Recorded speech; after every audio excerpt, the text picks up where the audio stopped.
In the hills, up the street, down the valley, by the sea, palaces and high streets, countrysides and SCZs.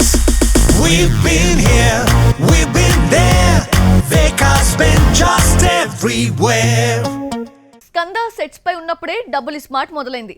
Double smart తర్వాత రామ్ నటించే cinema ఏంటి? ఇద్దరు దర్శకుల పేర్లు వినిపిస్తున్నా ఒక్కటి కూడా సెట్స్ పైకి రావడం లేదు. ఇద్దరు లైన్ లో ఉన్నా ఎందుకంత ఆలస్యమవుతోంది? రామ్ తన 18 ఏళ్ల కెరియర్ లో 20 సినిమాలే చేశాడు.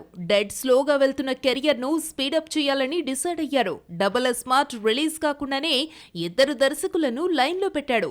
మిస్ శెట్టి, మిస్టర్ పొలిశెట్టి తీసిన మహేష్ బాబుకు గ్రీన్ సిగ్నల్ ఇచ్చాడు రామ్. మిస్టర్ బచ్చన్ ప్రమోషన్ లో రామ్ తో సినిమా చేస్తున్నట్టు హరీష్ శంకర్ ప్రకటించాడు. ఇంకేముంది, రామ్ ఇంకా బిజీ అయిపోతాడు అనుకుంటే డబుల్ స్మార్ట్ ఫ్లాప్ ఆలోచనలో పడేట్టు చేసింది. రామ్ కూడా బిజీ అయిపోతున్నాడు అనుకుంటే డబుల్ స్మార్ట్ బ్రేక్ లేసింది. Cinema world wide theatrical rights business 41 కోట్లకు జరిగితే 10 కోట్లు మాత్రమే రాబట్టింది. స్టోరీ సెలెక్షన్ సరిగ్గా లేకపోతే ఫ్లాప్లు తప్పవని ఫీల్ అయిన రామ్ మహేష్ బాబు స్క్రిప్ట్ పై దృష్టి పెట్టి మార్పులు చేర్పులు చేయిస్తున్నాడట. ఇక హరీష్ శంకర్ మూవీ ఉంటుందా లేదా అంటే చెప్పడం కష్టమే. ముందు miss Shetty, mister Polishetty director తో మూవీ ఉంటుందట. ఆ తర్వాత హరీష్ తో చేస్తాడని తెలిసింది. మిస్టర్ బచ్చన్ కోలుకోలేని దెబ్బ కొట్టడంతో రామ్ అంత ఈజీగా హరీష్ కథను ఓకే చేసే పరిస్థితుల్లో లేడు.